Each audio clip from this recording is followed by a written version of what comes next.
शुक्र है आज जाएगा।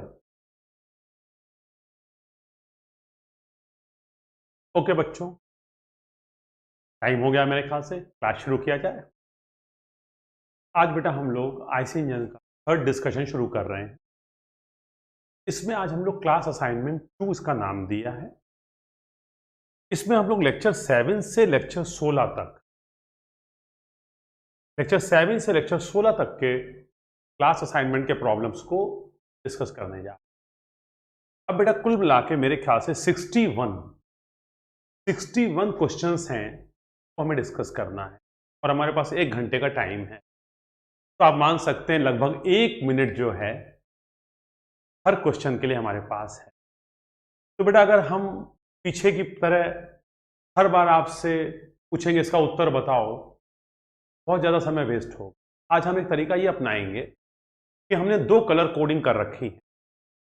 जिस क्वेश्चन के ऊपर ये जो है लाइट ग्रीन कलर का सिंबल होगा, कलर होगा, आंसर्स नॉट रिक्वायर्ड, मतलब आपको आंसर्स नहीं देने हैं। हम उसको डिस्कस करेंगे और हम अपना आंसर देंगे। लेकिन बीच बीच में जो थोड़ा मुश्किल सवाल होंगे, जो मुझे नहीं आते हैं, उसमें हम आपकी हेल्प चाहेंगे। तो जब भी किसी क्वेश्चन के ऊपर आप ये लिखा देखें ब्लू कलर से, तो समझ जाइए कि पहले आप उसका आंसर देंगे, मैं उस आंसर को देखूंगा और फिर मैं उसको एक्सप्लेन करूंगा। इसका मतलब मैं आपको 61 क्वेश्चंस में से 8-10 के आंसर्स मैं आपसे पूछूंगा जो थोड़े मुश्किल लगेंगे, और आसान वाले जो हैं मैं खुद करूंगा। ओके, आइए शुरू करते हैं। अब देखिए बेटा, हमारा पहला प्रश्न है space for spark plug oblique injector. Injector या स्पार्क प्लग के लिए जो स्पेस होती है वो कहां पे दी जाती है? ऑप्शंस आपके पास cylinder block, cylinder head, crank case, none of these. अब आपके दिमाग में शुरू में मैंने भरा है कि ये इंजन का ढांचा है। इस इंजन के ढांचे में अगर आप देखिए तो ये ऊपर सिलेंडर हेड है, ये इंजन ब्लॉक है और ये क्रैंक केस है। अब देखिए बेटा, स्पार्क प्लग हो या इंजेक्टर हो, ये क्या होता है? ये जो हमारा सिलेंडर हेड है, इसी का देखिए बेटा एनलार्ज व्यू सिलेंडर हेड का, ये देखिए हमारा स्पार्क प्लग है अगर पेट्रोल इंजन है। यहीं पे लगता है इंजेक्टर और ये हमारा इनलेट वाल्व है, ये एग्जॉस्ट वाल्व। इसका मतलब स्पार्क प्लग या इंजेक्टर के लिए जो जगह होती है बैठाने के लिए, कहां पे होती है? सिलेंडर हेड में। अगर इसकी जगह पे वॉल्स होते, इनलेट वाल्व, एग्जॉस्ट वाल्व, उसके लिए कहां जगह होती है? सिलेंडर हेड में। लेकिन सवाल बदल दिया जाए और इसके स्थान पे हम बोल दें स्पेस फॉर क्रैंकशैफ्ट। अगर ये क्रैंकशैफ्ट है तो बताइए कहां पे होगा? सर क्रैंकशैफ्ट है तो ये हो जाएगा क्रैंक केस में। अगर हम बदल दें, हम बोल दें पिस्टन है, तो कहां पे हो जाएगा? पिस्टन है तो हो जाएगा सिलेंडर ब्लॉक में। अर्थात अगर इस सवाल को हम बदलना चाहें तो बदल सकते हैं। इसके स्थान पे पिस्टन कर दें तो सिलेंडर ब्लॉक हो जाएगा, इसके स्थान पे क्रैंकशैफ्ट कर दें तो क्रैंक केस हो जाएगा, इसके स्थान पे इनलेट एग्जॉस्ट वाल्व कर दें तो सिलेंडर हेड रहेगा। तो हमने इस प्रश्न को डिस्कस किया। अब देखिए यहाँ पे कलर जो था ग्रीन था। अगर ग्रीन कलर है तो आपको इसको क्या कहते हैं बताने की जरूरत नहीं। हम आगे बढ़ते हैं, तो हम डिस्कस करते जा रहे हैं, आंसर देते जा रहे हैं। इसका आंसर हमारा बी हो गया। आइए, जो आईसी इंजन के पिस्टन होते हैं वो कैसे होते हैं? अब देखिए बेटा, हमने जब पढ़ाया था तो बताया था कि पिस्टन जो होते हैं सिलेंड्रिकल शेप के होते हैं और खोखले होते हैं। आपको याद होगा, देखिए ये पिस्टन सिलेंड्रिकल शेप का है लेकिन साइड से देखिए तो खोखला है। ये क्या लगी है? रिंग्स लगी हैं। और ये क्या है? हमारी पिस्टन पिन या गजन पिन। तो कैसा होता है हमारा सिलेंडर? हॉलो होता है। तो सिलेंड्रिकल और हॉलो, बेलनाकार का शेप होता है और अंदर से खोखला होता है।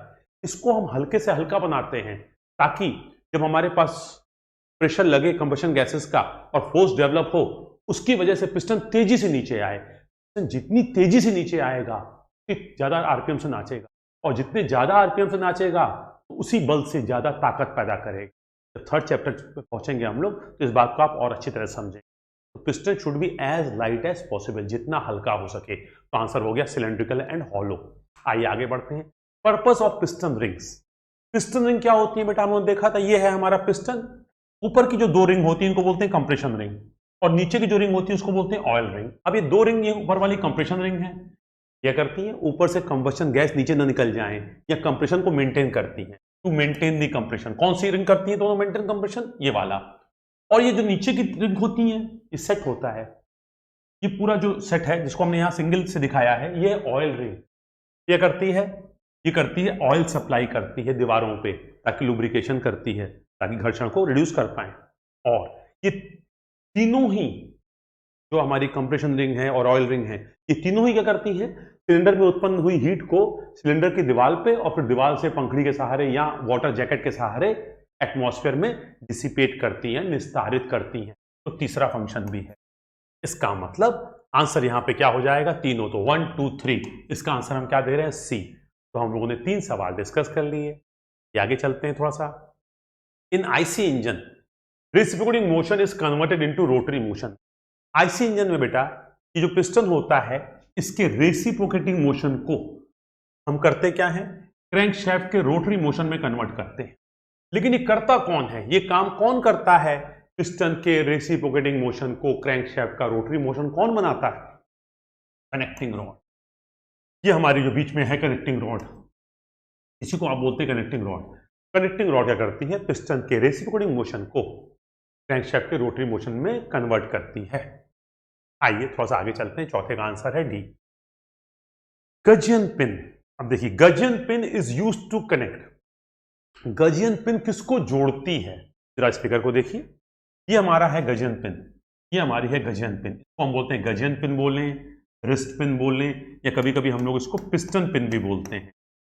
ये करती क्या है, ये पिस्टन को और कनेक्टिंग रॉड के स्मॉल एंड को जोड़ती है।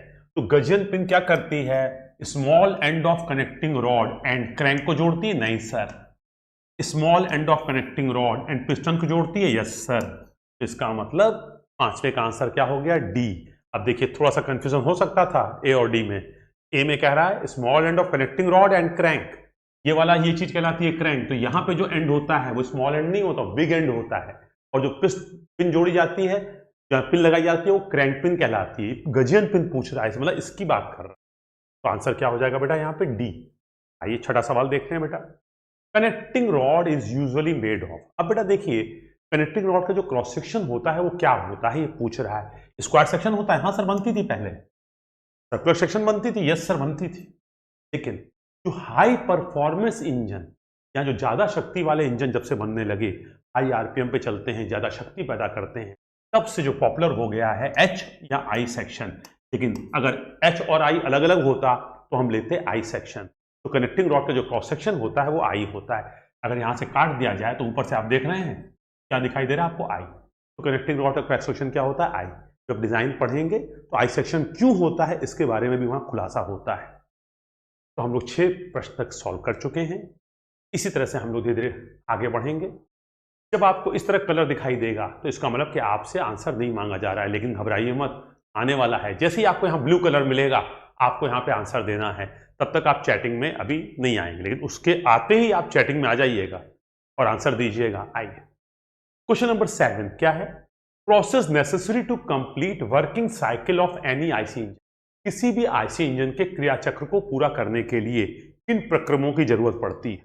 तो कौन सा IC engine, petrol, diesel, 2 stroke, 4 stroke, कोई भी हो, उसकी क्रिया चक्र को पूरा करने के लिए कौन से प्रोसेस जरूरत पड़ते हैं।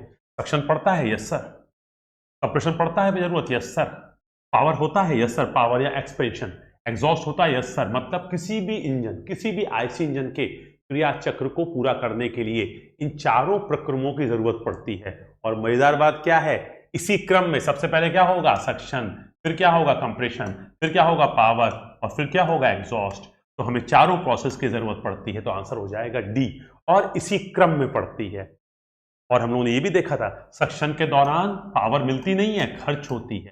कंप्रेशन में पावर मिलती नहीं है, खर्च होती है। पावर में हमें पावर मिलती है और एग्जॉस्ट में फिर खर्च होती है। लेकिन ये जो खर्च हुई पावर होती है, इसको पावर स्ट्रोक में जो हमें पावर मिलती है उसके घटा देने के बाद भी हम फायदे, तो इंजन का जो नेटवर्क आउटपुट होता है वो पॉजिटिव होता है। इंजन हर प्रोसेस में ताकत नहीं देता, सक्शन, कंप्रेशन और एग्जॉस्ट में ताकत खाता है या पावर खाता है, लेकिन पावर स्ट्रोक के दौरान इतनी ताकत देता है कि उसमें से इन तीनों को घटा भी दिया जाता है और भी खर्चे निकाल लिए जाते हैं, तब भी हमें नेट आउटपुट मिलता है। आइए आगे बढ़ते, तो इसका आंसर हो गया डी। आइए बेटा, during suction stroke the conditions are. Suction stroke के दौरान कंडीशन क्या होती है, पिस्टन कहां से कहां चलता है। तो आइए, सक्शन स्ट्रोक के दौरान क्या होता है, देखिए ये हमारा बेटा सिलेंडर है, ये पिस्टन। सक्शन स्ट्रोक के दौरान पिस्टन टीडीसी से बीडीसी आता है। जब पिस्टन टीडीसी से बीडीसी आता है तो क्या होता है, यहां पे जो कुछ है, अब आप समझ रहे हैं कि जब नई साइकिल शुरू होगी तो यहां पे क्या होगा, suction, compression, power, exhaust. Exhaust के दौरान जब जाके पिस्टन टीडीसी पे रुकता है तो जो इस स्पेस में, जिसको क्या बोलते हैं क्लीयरेंस स्पेस, इसमें जो हमारी जली हुई गैसेस फंस गई हैं ये पड़ी रहती हैं। जब नई चक्र शुरू होती है तो पिस्टन नीचे आता है, जब पिस्टन नीचे आता है तो यही जली हुई गैस एक्सपेंड करती है। जब इसका आयतन बढ़ता है तो प्रेशर गिरता है, प्रेशर गिरता है तो अंदर का प्रेशर बिलो एटमॉस्फेरिक हो जाता है। बिलो एटमॉस्फेरिक हो जाता है तो यहां से चार्ज अंदर प्रवेश करता है। अब यहां पे बड़ा इंपॉर्टेंट प्रश्न उठता है, एक क्रॉस क्वेश्चन बहुत अच्छा है। सर जैसे ही पिस्टन नीचे आएगा अंदर का इसका आयतन बढ़ेगा, मैंने कहा यस सर। आयतन बढ़ेगा सर तो अंदर प्रेशर गिरेगा, मैंने कहा यस। तो अंदर का प्रेशर गिर जाएगा सर तो ये वॉल खुल जाएगा। सर वॉल खुलेगा तो सिर्फ सक्शन वॉल क्यों खुलेगा, एग्जॉस्ट भी खुल जाएगा। मैंने कहा अब देखो बेटा, ये सक्शन वॉल एग्जॉस्ट वॉल अपने से खुलने बंद होने वाले नहीं है, ये कैम मैकेनिज्म से ऑपरेट होते हैं। तो उस वक्त कैम जो है, सक्शन वॉल वाला जो कैम है वो आएगा और इसको खोलेगा, एग्जॉस्ट वॉल वाला नहीं खोलेगा। इस वक्त एग्जॉस्ट वॉल वाला कब खोलेगा, एग्जॉस्ट स्ट्रोक के दौरान। तो अंदर का प्रेशर भले कम हो गया है लेकिन ये जो कैम है वो आके सक्शन वॉल को खोलेगा। अब कैम ने सक्शन वॉल को खोल दिया और अंदर का प्रेशर कम है तो बाहर से जो कुछ आना है, अगर पेट्रोल इंजन है तो चार्ज आना है, चार्ज अंदर आएगा। तो अब पूछ रहा है सक्शन स्ट्रोक के दौरान क्या होता है। तो किस इंजन की बात कर रहा है सर, ये बात कर रहा है पेट्रोल की, डीजल। मैंने कहा बेटा वॉल की बात कर रहा है। इसका मतलब अगर वॉल की बात कर रहा है तो वॉल किस में होते हैं, 4 स्ट्रोक में। इसका मतलब ये 4 स्ट्रोक इंजन की बात कर रहा है। सर ये पेट्रोल की, डीजल। मैंने कहा पेट्रोल हो या डीजल दोनों के लिए। अब क्या होता है, पिस्टन टीडीसी से बीडीसी आता है, पिस्टन टीडीसी से बीडीएसी आता है। जब पिस्टन टीडीसी से बीडीसी आता है तो क्या होता है, इसके अंदर चार्ज भर जाता है। अब एक बच्चे ने अपना कंफ्यूजन भेजा था और पर्सनली उसे डिस्कस किया था। उसने बोला कि सर आपने एक दिन वीडियो में ये बताया कि सक्शन स्ट्रोक के दौरान स्वेप्ट वॉल्यूम के बराबर चार्ज आता है। मैंने कहा मैं आज भी कह रहा हूं सक्शन स्ट्रोक के दौरान स्वेप्ट वॉल्यूम के बराबर चार्ज आता है। जबकि वो बच्चा ये कह रहा था कि सर सक्शन स्ट्रोक के दौरान जब पिस्टन नीचे पहुंच गया तो चार्ज तो वास्तव में सर आपका इतना आया, ये Vs प्लस Vc। और मैंने वीडियो में बोला नहीं, सक्शन स्ट्रोक के दौरान चार्ज कितना आता है, Vs के बराबर। तो बच्चे को कंफ्यूजन था। मैंने कहा देखो बेटा, जब सक्शन स्ट्रोक शुरू हुआ था तो यहां पे क्या था, ये जो भी क्लियरेंस वॉल्यूम था इसके बराबर बर्न गैसेस थी। अब जब पिस्टन नीचे बीडीसी पे पहुंचा तो अब कितना वॉल्यूम हो चुका है ये, तो अब टोटल वॉल्यूम ये है। शुरू में वॉल्यूम ये था, शुरू में वॉल्यूम Vc था, अब ये हो चुका है Vc प्लस Vs। तो सक्शन स्ट्रोक में आया कितना, सक्शन स्ट्रोक में आएगा Vs। तो सक्शन स्ट्रोक की कंडीशन क्या होती है बेटा, जब मैंने आपको 4 स्ट्रोक साइकिल पढ़ाई है बेटा, वहां पे सारे चित्र वहीं से मैं ला रहा हूं। तो सक्शन स्ट्रोक के दौरान सक्शन वॉल खुला रहता है, एग्जॉस्ट वॉल बंद रहता है। सक्शन वॉल को कौन खोलता है, हम और आप नहीं, कैम मैकेनिज्म में से खुलता है।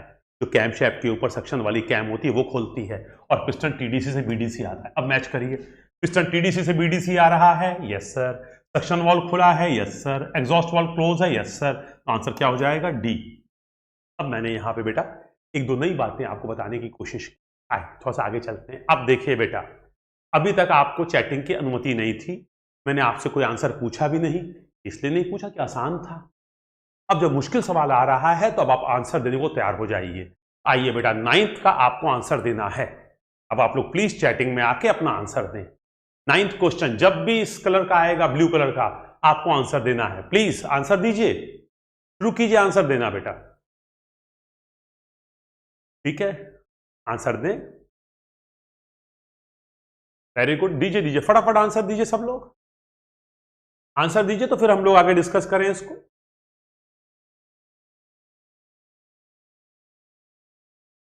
सब लोग आंसर ए दे रहे हैं, ए सही है क्या, वाह।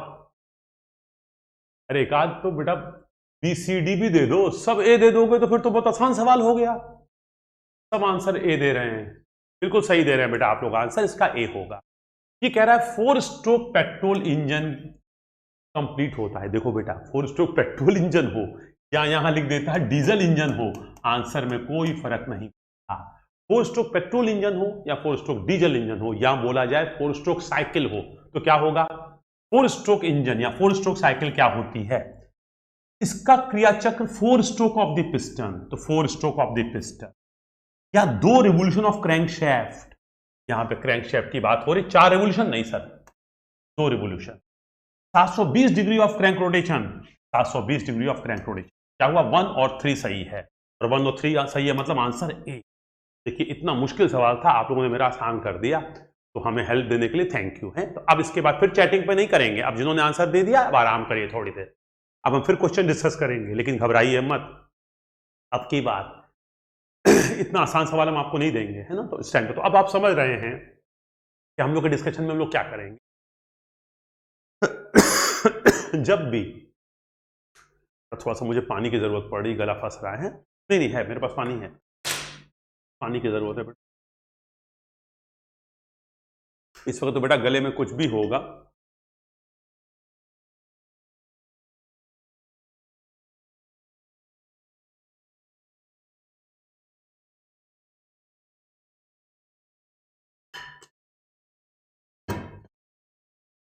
ठीक है बेटा, आ गए हम। ओके, तो हम लोगों ने क्वेश्चन नंबर 9 का आंसर, अब आप समझ गए कि जब भी आपको इस तरह के कलर का क्वेश्चन दिखेगा तो आप उसका आंसर देंगे और उसके अलावा नहीं देंगे। अब बेटा मैंने आपके साथ 9 क्वेश्चन तक डिस्कस कर लिए, तो आगे चलते हैं थोड़ा सा। अब हमारे 10वें प्रश्न पे।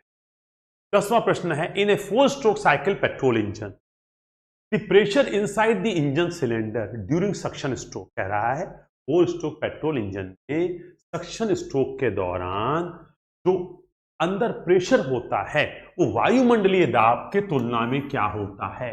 हम लोगों ने डिस्कस किया है बेटा, अंदर का प्रेशर एटमॉस्फेयर से कम होगा तभी चार्ज या एयर अंदर आएगा, अंदर का प्रेशर एटमॉस्फेयर से ज्यादा होगा तभी एग्जॉस्ट स्ट्रोक के दौरान चार्ज जली हुई गैसेस एटमॉस्फेयर में जाएंगी। तो सक्शन स्ट्रोक के दौरान अंदर का प्रेशर एटमॉस्फेयर से कम होता है, चाहे वो फिर 4 स्ट्रोक इंजन हो, चाहे वो 2 स्ट्रोक हो, चाहे वो पेट्रोल हो, चाहे वो डीजल हो। तो यहां पे क्या हो जाएगा, एटमॉस्फेयर प्रेशर के तुलना में क्या होता है, the engine cylinder during the suction stroke is below atmosphere, is below the atmosphere pressure, तभी बाहर से चार्ज या एयर अंदर आएगी। कि अंदर का प्रेशर कम है, बाहर का प्रेशर ज्यादा है, तभी अंदर आएगी। आंसर होगा यहां पे बी। अगर मान लीजिए बेटा यहां पे ये है, ठीक है, अगर यहां पे सक्शन स्ट्रोक के दौरान की जगह पे एग्जॉस्ट स्ट्रोक होता तो क्या हो जाता, तब आंसर हो जाता अब। तो सक्शन के दौरान अंदर का प्रेशर कम होगा एटमॉस्फेयर, तो चार्ज अंदर आएगा या एयर अंदर आएगी।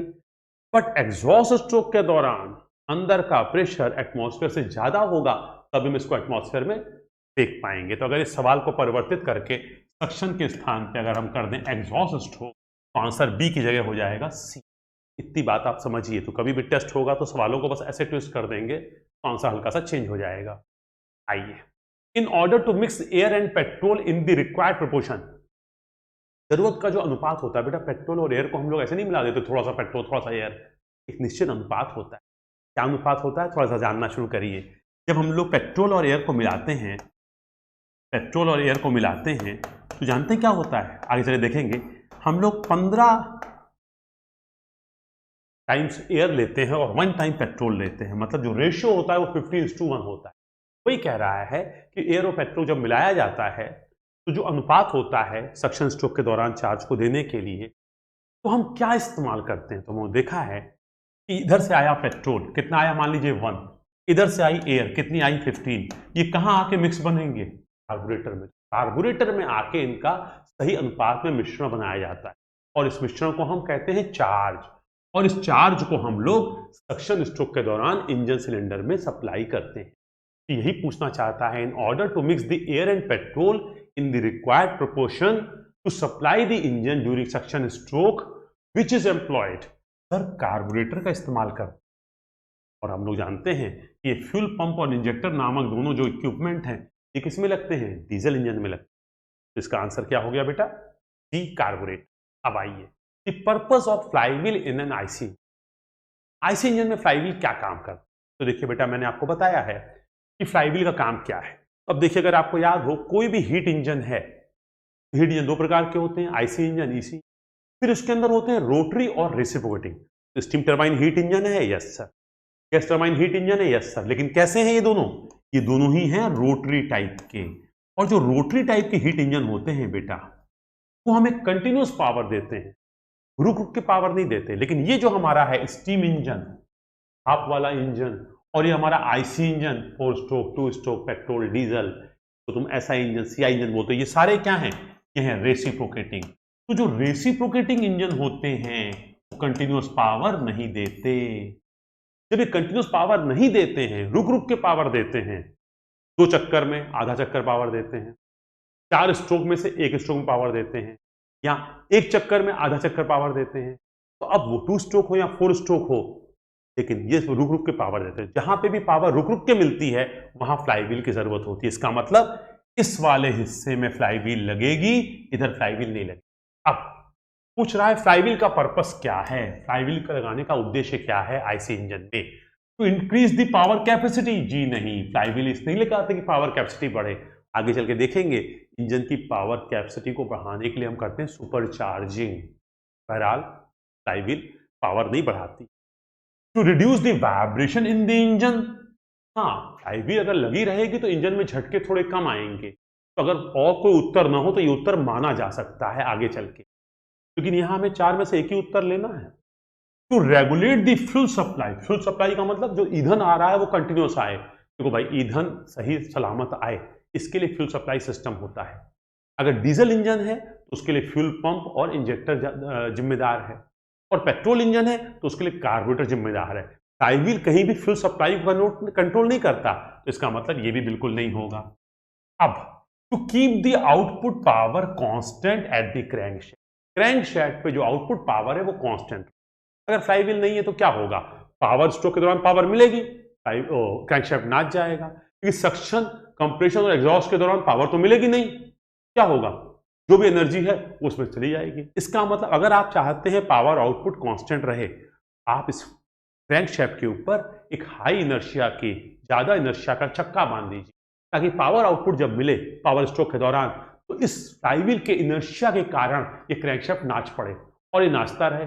इसी इनर्शिया से ये अगला एग्जॉस्ट कर दे, सक्शन कर दे, कंप्रेशन कर दे, फिर पावर मिल जाए। तो इसका मतलब क्रैंकशैफ्ट पे पावर आउटपुट को कांस्टेंट रखने के लिए हम फ्लाईव्हील लगाते हैं। अब हमारा बी के तुलना में डी आंसर ज्यादा पावरफुल है, तो मैं आंसर डी ले रहा हूं। लेकिन अगर मान लीजिए डी में कोई ऐसा आंसर हो जिसको मैं न ले पाता, शायद मैं मजबूरी में बी आंसर को लेता, पर चूंकि यहां पे कोई एक चुनना है तो हम आंसर कहेंगे डी।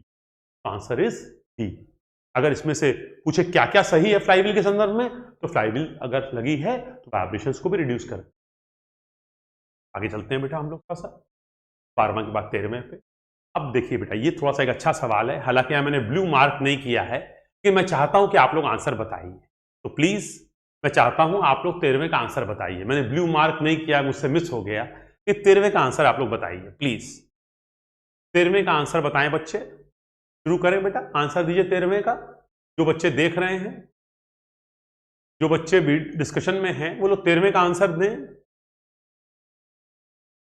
13वें का आंसर बताइए बेटा। यहां पे मैं ब्लू नहीं कर पाया हूं। 13वें का आंसर आना शुरू हो गया। 13वें का आंसर डी दे रहे हैं लोग। वेरी गुड, बिल्कुल सही बेटा। जो ए दे रहा है कोई बेटा, ए तो नहीं होगा, बी भी नहीं होगा, है ना, डी आंसर होगा। देखिए मैं नाम किसी का नहीं पुकारूंगा, मैंने आपसे बोला कि नाम पुकारने वाला कार्यक्रम नहीं है, विविध भारती कार्यक्रम नहीं है। आप अपने आंसर दीजिए। ए बी भी दे रहे हैं, डी दे रहे हैं। आइए बेटा इसको डिस्कस करते हैं।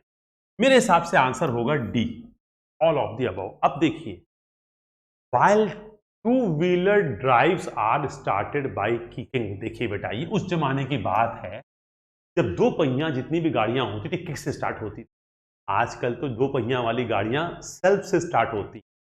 कई बाइक हैं, स्कूटी है, तो किक नहीं मारनी पड़ती, आप बस चाबी लगाते हैं, गाड़ी स्टार्ट हो जाती है। लेकिन ये सवाल जिस जमाने का, जिन किताबों का बना हुआ है, उस टाइम की ये बात है। तो ये कह रहा है 2 पहिया वाहन जो होते हैं उनको किक मार के स्टार्ट करते हैं। यस सर, आज भी कई बाइक्स वगैरह में, कई स्कूटी वगैरह में स्टार्ट करते हैं, स्कूटर में। 4 व्हील ड्राइव जो होते हैं, जो 4 पहिया गाड़ी होती है, कार है, ट्रक है, ट्रैक्टर है, उनको हम किक मार करके स्टार्ट नहीं करते। ऐसा क्यों? देखिए जवाब है, it requires less force to start 2 wheeler. देखिए बेटा, 2 व्हीलर का जो इंजन होता है कम ताकत का, अगर वो कम ताकत का इंजन है तो आप उसको स्टार्ट करने के लिए, याद है, सक्शन कंप्रेशन बाहर से करना पड़ेगा। किक मारते हैं, किक मारने में कम एनर्जी जरूरत पड़ती है, एक तरह से वहां पे जो आपको टॉर्क चाहिए वो बहुत हाई नहीं चाहिए, तो आप किक मारते हैं, स्टार्ट कर लेते हैं। लेकिन अब यही अगर इंजन हैवी है तो उसको सक्शन कंप्रेशन करने के लिए जो ताकत की जरूरत पड़ेगी वो ज्यादा पड़ेगी। तो क्या टू स्ट्रोक को चलाने के लिए, दो पहिया वाहन को चलाने के लिए कम ताकत लगती है? यस सर है। It is not practical to provide kicking in a car. चार पहिया वाहन कार भी होती है। अब कार में किक कैसे मारेंगे? हम बैठ गए स्टीयरिंग पे, एक लात बाहर निकल के मारेंगे? तो ऐसा तो पॉसिबल नहीं। इसका मतलब, और अगर हम करने की कोशिश भी करेंगे तो इंजन काफी हैवी है। जो भी फोर व्हीलर्स हैं उनका इंजन भारी होता है। उस भारी इंजन को स्टार्ट करने के लिए, सक्शन कंप्रेशन कराने के लिए किक से हम उतनी ताकत नहीं दे पाएंगे। इसका मतलब ये बात सही है, बिल्कुल सही है। ये प्रैक्टिकेबल नहीं है सर कि कार में आप किक मार सकें। अब provision of battery ignition system in to wheeler drives would occupy a lot of space. अभी जिस जमाने का सवाल है, पहली बात तो देखिए बेटा, बैटरी इग्निशन सिस्टम गलत है। यहां पे होना चाहिए था बैटरी स्टार्टिंग सिस्टम। ये कह रहे हैं कि देखिए, अगर दो पहिया वाहन में हम बैटरी से स्टार्ट करने का सिस्टम बनाएंगे तो ये बहुत जगह लेगा। जिस जमाने की बात थी उस समय में हम बैटरी स्टार्टिंग सिस्टम नहीं रखते थे, लेकिन आज की तारीख में तो हम लोग के स्कूटी में, कई बाइक्स में हम लोग चाबी लगा के स्टार्ट करते। तो चाबी लगा के स्टार्ट करते तो होता क्या है, जो हमारी बैटरी की केमिकल एनर्जी है वो इलेक्ट्रिकल एनर्जी में बनती है और वो मोटर को स्टार्ट करती है और मोटर इंजन को स्टार्ट कर देता है। तो आज के तारीख में ये बात सही नहीं है, लेकिन जिस जमाने का प्रश्न बना है उस हिसाब से देखें तो ठीक है भाई।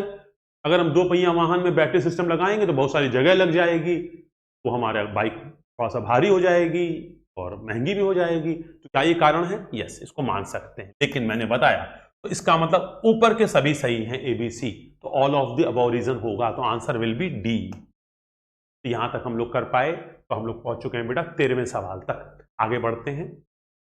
वेद प्रकाश वर्मा जी, कभी कभी तो पुश करके भी स्टार्ट हो जाती है। बेटा पुश करते हैं, जब ये नहीं स्टार्ट होती तब धक्का देते हैं आप। तो धक्का देते हैं तो फ्रीली सक्शन कंप्रेशन होता है, लेकिन धक्का देने के बाद थोड़ा सा आपको वहां पे एक एक्सीलरेटर लेना पड़ता है, तब स्टार्ट होता है। तो वो चीज थोड़ी सी अलग है। आइए, तो हम लोग आगे बढ़ते हैं 14वां। If the air fuel mixture ignites before the spark takes place. यदि वायु और ईंधन का मिश्रण चिंगारी आने से पहले ही जल पड़े, स्पार्क प्लग से चिंगारी आने से पहले ही जल पड़े, तो इस घटना को क्या बोलते हैं? तो हम लोग पढ़ चुके हैं, प्री इग्निशन। प्री इग्निशन का मतलब क्या है? सक्शन के दौरान चार्ज सक हो गया, कंप्रेशन स्ट्रोक के दौरान चार्ज कंप्रेस हो रहा है। जब पिस्टन TDC पे पहुंचे तो चिंगारी आनी चाहिए थ्योरेटिकली, लेकिन प्रैक्टिकली क्या है, जब TDC पे पहुंचे उससे थोड़ी देर पहले चिंगारी आनी चाहिए। लेकिन मान लीजिए आप TDC पे पहुंचने वाले हैं, उसके काफी देर पहले चिंगारी आ गई और ये जल पड़ा, तो इसका मतलब इसको क्या बोलेंगे? प्री इग्निशन, या कह सकते हैं पहले प्रज्वलन हो गया। तो इस प्री इग्निशन से हमें लॉस होता है। अगर आपको पास वीडियो होगा तो आप वीडियो में देखिएगा, मैंने प्री इग्निशन से क्या नुकसान होते हैं इसको एक्सप्लेन किया है। तो इस घटना को हम लोग क्या कहते हैं? The condition is called pre ignition. और प्री इग्निशन अच्छी चीज नहीं है, ठीक है। आइए, तो बिना स्पार्क प्लग से चिंगारी आए ईंधन स्वयं जल जाएगा। ऐसा कब होगा? जब कंप्रेशन रेशियो आप 12 से ज्यादा कर देंगे। उस केसेस में प्री इग्निशन और डिटोनेशन दोनों की संभावना बनती है। आइए, 15वां, the range of compression ratio और पेट्रोल इंजन। देखिए बेटा, मैंने आपको बताया है कि पेट्रोल इंजन का कंप्रेशन रेशियो 6 से 12 होता है। अब इस केस में देखिए, 4 से 5 तो होगा नहीं, 15 से 20 तो होगा नहीं, 30 से 40 तो सवाल ही नहीं। तो आंसर है 6 से 8। जबकि जिस किताबों से सवाल लिए गए हैं बेटा, मैं आपको बताऊं कि मैंने RK जैन, खुरमी, DS कुमार और आपकी यूथ गाइड आती है, इन चारों किताबों को मिला के मिश्रण बनाया। तो किसी किताब का प्रश्न होगा तो वहां पे इन्होंने इसको बोल रखा है 6 से 8। तो आप 6 से 8 टिक कर दीजिए, मजबूरी है। अन्यथा मैंने आपको बताया 6 से 12। और सच बात तो ये है, एक आपको इंजन दिखाया है जिसमें मैंने 12.5 कंप्रेशन रेशो भी दिखाया है। तो आज की तारीख में 12.5 13 तक पहुंच रहे हैं हम लोग। लेकिन चलिए, इस आंसर हम लोग 6 से 8 ले लेते। आइए आगे बढ़ते हैं। अब बेटा कोई भी आंसर नहीं देगा, हम लोग अब जब हम कहेंगे तब आप आंसर दीजिएगा। फिलहाल अब कोई भी चैटिंग में आंसर नहीं देगा, है ना बेटा। आइए, okay. In a diesel engine the fuel is ignited by spark. Diesel engine में फ्यूल जलता है, जो डीजल जलता है वो कैसे जलता है? चिंगारी के द्वारा? नहीं सर। जो फ्यूल इंजेक्ट करते हैं उसके द्वारा? नहीं sir. Heat resulting from compressing air that is supplied for combustion? Yes sir. Sir air सक होती है, जब एयर सक होती है तो ये अंदर एटमॉस्फेरिक टेम्परेचर पे आ गई। लेकिन अब सक्शन वॉल्व बंद है, एग्जॉस्ट वॉल्व तो पहले से बंद था। अब जब कंप्रेशन होता है, और ये कंप्रेशन देखेंगे चैप्टर 2 में, ये एडियाबेटिक कंप्रेशन होता है। जब हम कंप्रेशन करते हैं तो क्या होता है, जो भी हम कार्य करते हैं वो हीट में कन्वर्ट होता है, क्योंकि एडियाबेटिक कंप्रेशन तो हीट बाहर जा नहीं पाती। तो होता क्या है, इसका प्रेशर टेम्परेचर बढ़ता है।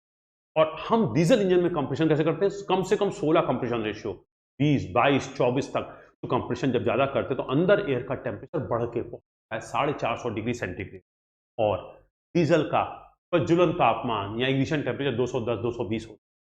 तो अब इस हाई टेम्परेचर के पीछे कारण क्या है, कंप्रेशन। और कैसा कंप्रेशन, हाई कंप्रेशन। तो कंप्रेशन के द्वारा जो अंदर हीट उत्पन्न होती है, उससे जो तापमान उत्पन्न होता है, उसमें जब ऊपर से इंजेक्टर से डीजल का फुहारा फेंकते हैं तो सतह जल जाता है। इसका मतलब कि इन diesel engine fuel is ignited. Diesel engine में फ्यूल कैसे जलता है sir, heat resulting from compressing the air which is supplied for combustion. तो आपने शुरू में सक्शन के दौरान एयर ली थी, जिसको आपने कंप्रेस किया, उसको कंप्रेस करने से जो उष्मा उत्पन्न हुई, उसकी वजह से उस एयर का जो टेम्परेचर बढ़ा, उस टेम्परेचर की वजह से कंबशन होता है। तो आंसर विल बी, तो आप हम लोगों ने 16 तक आंसर दे दिए।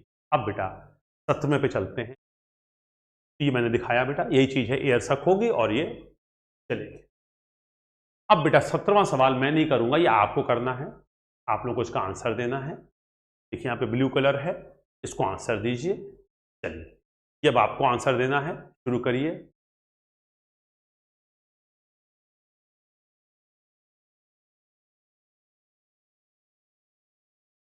चले आंसर दें बेटा, इसका आंसर दीजिए। एक बच्चे ने आंसर दिया, दो ने दिया। बेटा सुजीत सिंह सी बोल रहे हैं, डीजल इंजन में स्पार्क प्लग से चिंगारी आती है, स्पार्क प्लग से चलता है। नहीं बेटा, सी तो हो ही नहीं सकता, सी तो हो ही नहीं सकता। बच्चे डी बोल रहे हैं। चलिए देखें, सभी डी बोल रहे हैं। हाँ, एक ने बी बोला, वेरी गुड। बाकी डी बोल रहे हैं। सी तो बेटा जो बोल रहे हैं गलत बोल रहे हैं, सी कैसे होगा, डीजल इंजन में स्पार्क प्लग होता ही नहीं है, तो स्पार्क प्लग से चिंगारी कहां से आएगी। आंसर डी हो सकता है। हाँ, आंसर इसका डी होगा, लेकिन कंफ्यूजन में बी भी हो सकता था। तो अब देखिए बेटा, ये सवाल कहलाता है ट्रैप टाइप का सवाल। ट्रैप का मतलब आप फंस सकते हैं। तो अब डीजल इंजन में बेटा कार्बोरेटर तो होता नहीं है, तो ये सवाल भी नहीं होगा। स्पार्क प्लग भी नहीं होता, तो ये, तो इसका मतलब ए और सी का तो प्रश्न उठता ही नहीं है। ठीक है, ए और सी का तो प्रश्न उठता ही नहीं है। अब देखिए बेटा, बी कहता है कि डीजल इंजन में प्रज्वलन, इग्निशन की हिंदी होती है प्रज्वलन, तो डीजल इंजन में प्रज्वलन होता है ऑटोमेटिकली, अपने आप, मतलब बिना चिंगारी के, due to the high temperature of compressed fuel. नहीं बेटा, जब हम फ्यूल उसमें डालते हैं, देखिए बेटा यहां पे एयर सक हो गई, एयर कंप्रेस हो गई, एयर के कंप्रेशन के बाद अंदर टेम्परेचर 450 500 डिग्री सेंटीग्रेड आ गया। अब आपने तेल लिया डीजल टंकी से और उसका प्रेशर बढ़ाया। कितना प्रेशर बढ़ाया सर, इतना बढ़ाया कि जो हमारा डीजल है वो जब हम अंदर फेंके तो इसका इंजेक्शन प्रेशर अंदर के प्रेशर से ज्यादा रहे। अब जब डीजल का आप प्रेशर बढ़ाएंगे तो उसका टेम्परेचर भी बढ़ जाएगा, लेकिन इसका टेम्परेचर बढ़ के 210 क्रॉस नहीं कर जाएगा। तो इसका मतलब डीजल को कंप्रेस करने की वजह से जो तापमान आया उससे नहीं जलेगा, जलेगा तेल जब आपने एयर को सक किया है। एयर को कंप्रेस करेंगे तो फर्क देखिएगा बेटा। बी आंसर कह रहा है, बी आंसर कह रहा है कि डीजल ऑटोमेटिकली जल जाता है, लेकिन क्यों, डीजल को जब आप हाई कंप्रेस करते हैं उसके कारण नहीं, डीजल को कंप्रेस करते हैं उसके कारण नहीं, एयर को कंप्रेस करते हैं उसके कारण। तो automatically due to the high temperature of compressed air. तो आप सक्शन स्ट्रोक में जो एयर सक किए थे उसको जब आप 16, 17, 18, 20, 25, 24, 25 कंप्रेशन रेशियो पे कंप्रेस करते हैं तो जो उस एयर का टेम्परेचर बढ़ता है, टेम्परेचर की वजह से डीजल अंदर आके जलता है। तो बी और डी कंफ्यूजिंग आंसर हैं। तो जल्दबाजी में कभी कभी हो सकता है बी आंसर भी टिक हो जाए, मुझसे हो गया था, मैं बी आंसर टिक कर दिया, बाद में देखा समझ में आया, मैंने कहा ये प्रश्न तो जरूर पूछेंगे बच्चों से। इसमें कुछ बच्चों ने मेरी तरह बुद्धिमानी की थी और बी आंसर दिया था, तो बेटा ये सवाल बी आंसर नहीं होगा, आंसर डी होगा। तो इस तरह के सवाल एग्जाम में फंसाने के लिए देता है, तो इस पे आप कॉशियस रहिएगा, बी आंसर नहीं होगा, डी होगा। आइए, टेम्परेचर कितना होगा है सर डीजल इंजन। स्माइली गुरु भी आ गए हैं, देखिए अब कोई बच्चा घुस गया इसमें, अब यूट्यूब पे लिंक मिला है कि स्माइली गुरु आ गए हैं। बेटा देखिए, जो भी बच्चे करिए, डिस्टर्ब करिए, इसमें खूब आनंद कराइए। इस तरह के मैं जवाब दूंगा ही नहीं। तो जो हमारे अपने बच्चे हैं, जो रजिस्टर्ड बच्चे हैं, उनको अगर यहाँ पे जवाब नहीं मिलता है तो आप ऑफिशियल व्हाट्सएप नंबर पे आराम से प्रश्न भेजिए, मैं आपको पर्सनल जवाब दूंगा। क्योंकि बेटा इस वक्त यूट्यूब पर लिंक लोगों ने एक दूसरे को दे दिया होगा, तो स्माइली गुरु आ गए हैं हंसते खेलते, अब वो कुछ ना कुछ पूछेंगे, क्लास को डिस्टर्ब करेंगे, है ना बेटा।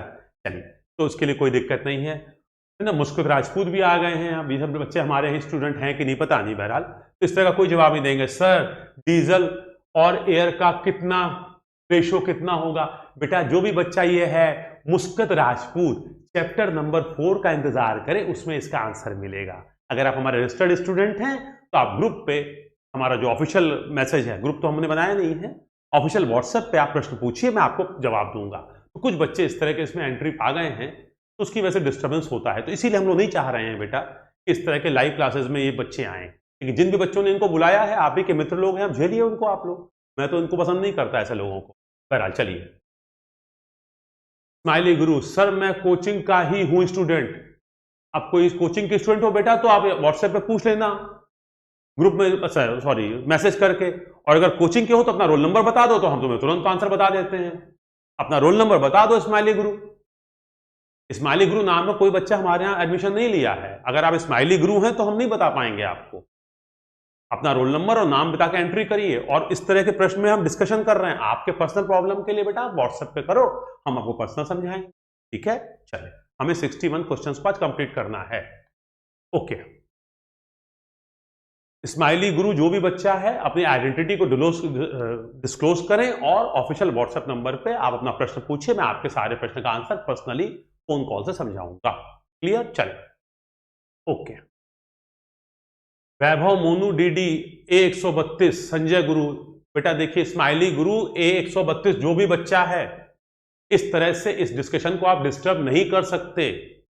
इस डिस्कशन में के अलावा आप जो भी पूछेंगे, मुझे जितना आता है मैं बताऊंगा बेटा, मुझे सब कुछ तो नहीं आता, लेकिन इस तरह से अगर आप पूछेंगे तो मैं कुछ नहीं बता पाऊंगा। क्या कह रहा है चंद्र प्रकाश मौर्य 152, बेटा इस तरह से डिस्कशन नहीं हो पाएगा, है ना।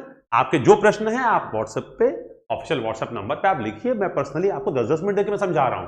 कई बच्चे पूछ रहे हैं, वो पूछने वाले बच्चे हैं, वो पढ़ना चाहते हैं, आपकी तरह आके यहाँ व्हाट्सएप पे उछलना नहीं चाहते। व्हाट्सएप पे जो सड़क छाप पढ़ाई करनी है तो बेटा वो पॉसिबल नहीं हो पाएगी चैटिंग से। आप व्हाट्सएप पे आइए, वहां पे बताइए प्रश्न, हम आपके साथ इंडिविजुअली आपको बताएंगे, तो आप वहां पे अपना मैसेज देके पूछिए ऑफिशियल आपके व्हाट्सएप नंबर पे, जिससे हम आपको पीडीएफ भेजते हैं, जिससे आपको हम असाइनमेंट भेजते हैं, जहां पे हम असाइनमेंट पे आंसर भेजते हैं, तो हम ये भी तो देखेंगे ना कि आपके आंसर आए हैं कि नहीं आए हैं, है ना बेटा।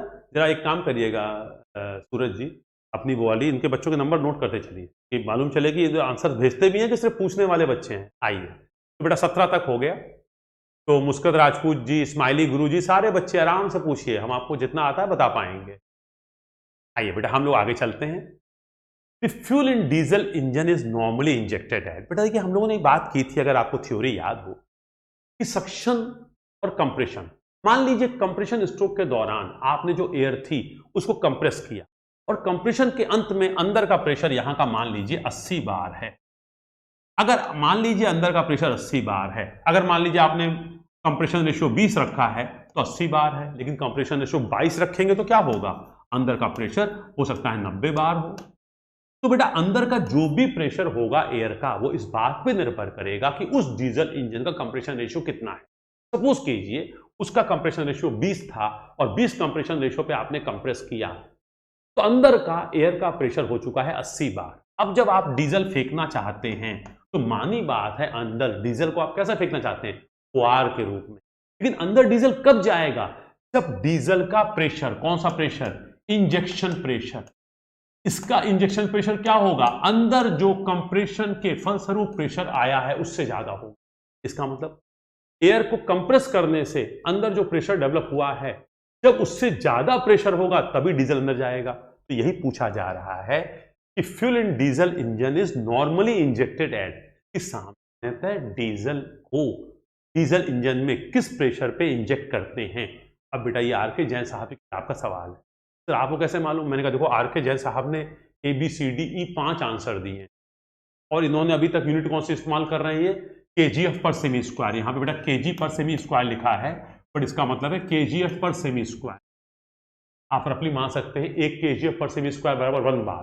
तो ये कह रहे हैं कि किस पे आएगा। तो अब बेटा देखिए, अगर जो अंदर प्रेशर होता है वो 80-100 बार के आसपास होता है, मैंने आपको बताया है कि अंदर जो फ्यूल जाएगा, जो सामान्य डीजल इंजन होते हैं पुराने वाले, आधुनिक वाले नहीं, उसमें 150 बार 200 बार पे अंदर डीजल फेंकते हैं, तो अब ये डीजल जाएगा 150 बार पे। लेकिन जो आधुनिक इंजन है उसमें 1000 बार पे। अब इन दोनों आंसर में से कोई भी आंसर सही माना जा सकता है, क्योंकि मैंने 150 बोला है, तो बेटा 90 से 130 है, 130 140, और यहाँ 150 से 250 है, 140 150। बेटा ये दोनों ही आंसर रियलिस्टिक हैं, जिनको हम मान सकते हैं, लेकिन आर के जैन साहब ने इसको आंसर माना है, तो बेटा बहरहाल इसको आंसर दे दीजिए, क्योंकि हमारे एग्जामिनर साहब तो आर के जैन के आंसर को ही सही करेंगे। अन्यथा ये दोनों ही आंसर सही माने जा सकते हैं अगर सही तरह से एग्जामिनर बात करे तो। बट आपको आर के जैन का आंसर देना हो सकता है तो आप इसको मान सकते हैं, लेकिन मेरे हिसाब से दोनों आंसर। ये बातें जो हो रही हैं तो सामान्य डीजल इंजन की, जो आज के हाई परफॉर्मेंस डीजल इंजन हैं या मॉडर्न डीजल इंजन हैं जो सीआरडीआई प्रिंसिपल पे आधारित होते हैं। फिर सीआरडीआई क्या होता है मैंने कहा बेटा थोड़ा सा मैंने थ्योरी पढ़ाते वक्त बात किया है, लेकिन चैप्टर 4 में हम इससे और ज्यादा बातें करेंगे, चैप्टर 4 में बताएंगे। तो जो आधुनिक इंजन है, जो सीआरडीआई टेक्निक पे काम करते हैं, का फुल फॉर्म होता है common rail direct engine, chapter 4 में आएगा। वो 1000 बार 1500 बार 2000 बार पे अंदर टेल को फेंकते हैं। तो हम लोगों ने अपने वीडियो में इसको अच्छी तरह डिस्कस किया है, आप जाके वहां देखें। इसका आंसर हम फिलहाल दे रहे हैं डी या ई, आप कुछ भी दे सकते थे, लेकिन चूंकि आंसर डी है तो आप ले सकते हैं। तो हम लोगों ने क्वेश्चन नंबर 18 का आंसर देखा। अब बेटा हम लोग आगे चलते हैं। The compression ratio is kept low in petrol engine compare to diesel engine. कह रहे हैं कि पेट्रोल इंजन में कंप्रेशन रेशियो कम रखते हैं डीजल इंजन की तुलना में। क्या ये बात सही है? Yes sir. Sir petrol engine में हम लोग कंप्रेशन रेशियो रखते हैं करीब 6 से 12 पेट्रोल इंजन, लेकिन सर डीजल में हम लोग रखते हैं 16 से 24 या 25। इसका मतलब पेट्रोल इंजन में कंप्रेशन रेशियो 2 रखा जाता है। पूछ रहे हैं क्यों? बिकॉज क्यों भाई ऐसा? तो petrol engine is light engine, petrol engine तो लाइट बनाते हैं इसलिए क्योंकि अंदर कंप्रेशन रेशियो कम होता है। दूसरा, इट प्रोवाइड्स फ्यूल इकोनॉमी, जी नहीं। Faster operation is required in petrol engine, ये भी नहीं। अब हम लोगों ने एक बात पढ़ी है कि कंप्रेशन रेशियो बढ़ता है किसी भी आईसी इंजन का तो थर्मल एफिशिएंसी बढ़ती है। हम तो चाहते हैं कि 12 से बढ़ा दें, 13 कर दें, 15 कर दें, 18 कर दें। ऐसा करने से क्या होगा? फिर ऐसा करने से एफिशिएंसी बढ़ जाएगी। लेकिन पेट्रोल इंजन में चूंकि सक्शन के दौरान चार्ज सक होता है, चार्ज कंप्रेस होता है, जब हम चार्ज को कंप्रेस करेंगे मींस पेट्रोल और एयर के मिक्सचर को कंप्रेस करेंगे, तो अगर ज्यादा कंप्रेस कर देंगे तो टेम्परेचर 250 से ऊपर आ जाएगा और ये अपने आप चल उठेगा, जिसको हम बोलते हैं प्री इग्निशन या डिटोनेशन। तो हम high compression ratio petrol engine में कहीं नहीं यूज करते क्योंकि this would lead to pre ignition और डिटोनेशन ऑफ फ्यूल। बेटा हम लोगों ने ये पढ़ा था कि कंप्रेशन रेशियो हम लोग पेट्रोल इंजन में 6 से 12 के बीच रखते हैं। 12 से ऊपर हम रखें तो फायदा होगा, थर्मल एफिशिएंसी बढ़ेगी, परंतु हम ऐसा नहीं कर पाते क्योंकि हमें प्री इग्निशन का और डिटोनेशन का खतरा होता है। सर डीजल इंजन में आप 16 रख रहे हैं, 24 रख रहे हैं, मैंने कहा वहां बेटा एयर सक होती है, एयर कंप्रेस होती है। एयर को कितना भी हम कंप्रेस कर दें वो तब तक नहीं जलेगी जब तक उसमें डीजल का फुहारा नहीं आएगा, ईंधन ही नहीं है। इसका मतलब आंसर विल बी डी। तो इसका आंसर हम लोग क्या ले रहे हैं बेटा? डी। आइए इसके बाद आगे बढ़ते हैं। देखिए बेटा, when crank shaft of engine is rotating, अगर इंजन का क्रैंक शाफ्ट 240 आरपीएम पे नाच रहा है तो कैम शाफ्ट कितने पे नाचेगा? तो अब बेटा देखिए, क्रैंक शाफ्ट अगर 240 आरपीएम पे नाच रहा है तो कैम शाफ्ट कितने पे नाचेगा? अब ये है वॉल एंड वॉल मैकेनिज्म। अब देखिए बेटा, ये है हमारा क्रैंक शाफ्ट। जब क्रैंक शाफ्ट 2 चक्कर लगाता है तो कैम शाफ्ट 1 चक्कर लगाता है, ये मैंने आपको बताया है। तो अगर हमारा क्रैंक शाफ्ट 240 आरपीएम पे नाच रहा है तो हमारा कैम शाफ्ट किस पे नाचेगा? 120 आरपीएम पे नाचेगा। इसमें और इसमें जो अनुपात होता है आरपीएम का वो होता है 2:1। इसका मतलब अगर ये 1 है, ये 2 है, N1 अनुपाते N2 क्या होगा? N1 अनुपाते N2 होगा हमारा 2:1। लेकिन दांतों की बात करेंगे तो T1 अनुपाते T2 क्या होगा? 1:2। तो हम लोगों ने बेटा इस चीज के ऊपर 5-6 छोटे छोटे सवाल लगाए हैं, बस वहीं से आया है। तो आंसर हो जाएगा 120 आरपीएम। ओके, अब what is the function of push rod in diesel engine? It transfer force between. अब बेटा देखिए, 2 तरह के हम लोगों ने वॉल मैकेनिज्म देखे हैं। एक होते हैं जिसमें हमारी कैम शाफ्ट क्रैंक शाफ्ट के बाजू में रहती है, और एक जिसमें हमारी कैम्पशैफ्ट क्रैंकशैफ्ट के सिलेंडर हेड के ऊपर रहती है, उसको बोलते हैं ओवरहेड सिस्टम और इसको बोलते हैं साइड वाला। तो यहाँ पे देखिए बेटा, ये हमारा जो है ये है हमारी पुश रॉड। तो हमने देखा था बेटा, क्रैंकशैफ्ट से ताकत आएगी क्रैंक गियर पे, क्रैंक गियर से जाएगी हमारे कैम गियर पे, कैम गियर से कैमशैफ्ट पे, कैमशैफ्ट से कैम पे, कैम से वॉल लिफ्टर का मतलब बेटा फॉलोवर, फॉलोवर पे, और फॉलोवर से आएगी पुश रॉड। अब क्या कह रहा है, ये पुश रॉड क्या करती है सर? पुश रॉड जो है इस कैम से पावर ट्रांसफर करती है रॉकर आर्म को। तो कैम और रॉकर आर्म के बीच में लगी रहती है पुश रॉड। जब कैम नाचती है तो फॉलोअर उठता है, तो कैम से जो मोशन है वो ट्रांसफर होता है पुश रॉड के द्वारा, किसको? रॉकर आर्म को। और रॉकर आर्म क्या करती है? वॉल को ऑपरेट करती है, चलाती है। तो इसका आंसर हो जाएगा बेटा ए, कैम एंड रॉकर आर्म।